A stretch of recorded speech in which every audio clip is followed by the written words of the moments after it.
दिल्ली में दिवाली से पहले हवा में जहरीले तत्व फिर घुलने लगे हैं, यानी हवा में शुद्धता का स्तर खराब हो रहा है। बता दें आपको, दिल्ली में हवा की गुणवत्ता का स्तर AQI यानी एयर क्वालिटी इंडेक्स के अनुसार 300 के पार चला गया है। हालांकि इसके और ऊपर जाने की आशंका जताई जा रही है। आपको बता दें कि पिछले साल दिवाली के आसपास ये लेवल 900 तक पहुंच गया था, जो बहुत ही खतरनाक माना जाता है। दिल्ली के अलग अलग इलाकों में AQI मापने के यंत्र लगे हुए हैं, जिससे एयर क्वालिटी इंडेक्स को मापा जाता है और इसी से पता लगता है कि आबो हवा कितनी ख़राब हो रही है।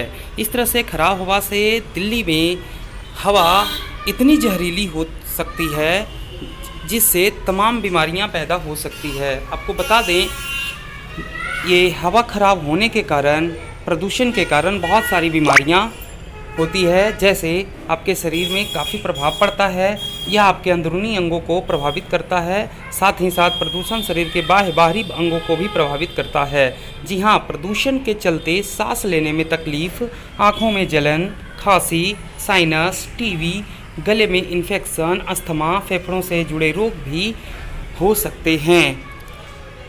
क्या होता है AQI, कैसे काम करता है AQI, इसके बारे में हम बात करें तो AQI एयर क्वालिटी इंडेक्स होता है। एयर क्वालिटी इंडेक्स यानी कि हवा की गुणवत्ता को मापने वाला तरीका है, जिससे हम लोग इस्तेमाल करके ये जानते हैं कि हवा में जहरीले तत्वों के घुलने के लिए PM10 और PM2.5 का क्या मतलब होता है। इससे आपको वायु प्रदूषण की स्थिति समझने में मदद मिलेगी। कंस्ट्रक्शन से जुड़े काम से भी वायु प्रदूषण बढ़ता है। आपको बता दें, जितने भी कंस्ट्रक्शन होते हैं उसमें से टूट फूट से धूल कण वगैरह उड़ते हैं और इससे बहुत ज़्यादा प्रदूषण फैलता है। वायु प्रदूषण एक जटिल समस्या है। इससे फेफड़े ही नहीं बल्कि तंत्रिका तंत्र और मानसिक संकाय भी प्रभावित होते हैं। वायु प्रदूषण के बहुत सारे कारण हैं, जिसमें कंस्ट्रक्शन से जुड़े काम एक बहुत बड़ी समस्या लेकर आती है, जिससे AQI पे असर पड़ता है, जिससे बचाव के लिए पानी का छिड़काव किया जाता है।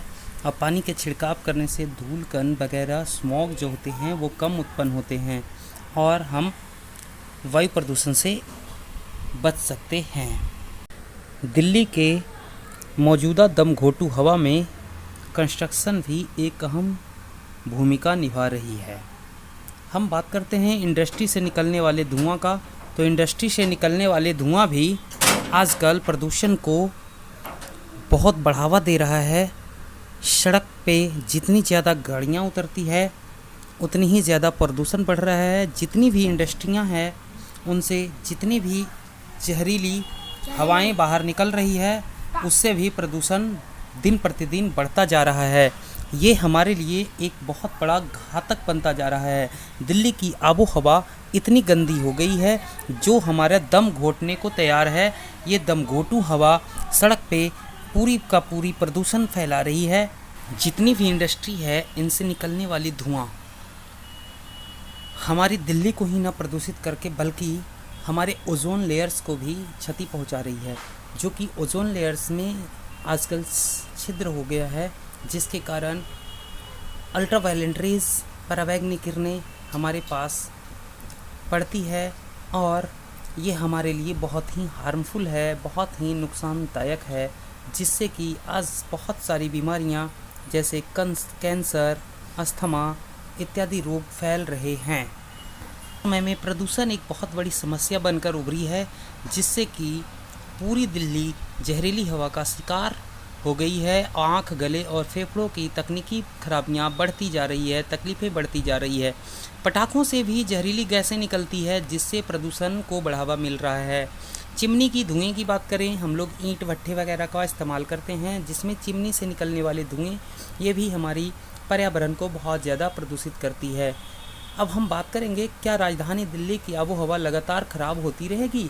क्या इसके लिए कोई उपाय है जिससे कि हम बचाव कर सकते हैं? अब देखिए, उपाय बहुत सारे हैं। आज के डेट में हम आपको बता दें कि जितने भी प्रदूषण से समस्याएं उत्पन्न हो रही है, इनसे बचने के बहुत सारे उपाय हैं। जैसे सबसे पहले हम बात करें तो हमें मास्क लगाना चाहिए, पानी ज़्यादा पीना चाहिए, शरीर में ऑक्सीजन की कमी नहीं हो इसलिए अस्थमा के मरीज़ को अपनी दवाइयाँ साथ लेकर घर से निकलना चाहिए। अगर आप घर से बाहर ना निकलें तो ज़्यादा बेटर होगा। साथ में एयर प्यूरीफायर लगाएं और एयर प्यूरीफायर का इस्तेमाल करें ज़्यादा से ज़्यादा। और व्यायाम कतई ना करें, सुबह की सैर भी बंद रखें, क्योंकि बाहर की हवा जितना ही ज़्यादा नुकसान देगा उससे कहीं ज़्यादा हमें फ़ायदा नहीं हो पाएगा। इसलिए हमें एयर क्वालिटी इंडेक्स अगर 300 के आसपास हो या 300 के पार हो जाए तो व्यायाम बंद कर देनी चाहिए। और बच्चे बुज़ुर्गों का स्वास्थ्य बिगड़ सकता है, इसलिए डॉक्टर से ज़रूरी सलाह भी लेती रहनी चाहिए। कोशिश करें कि घर के अंदर ही रहें, घर से बाहर ना निकलें, उसी में आपकी भलाई है।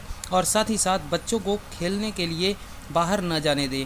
इंडोर गेम का इस्तेमाल करें। घर के अंदर खेली जाने वाली गेम जैसे लूडो, कैरम इत्यादि का उपयोग करें।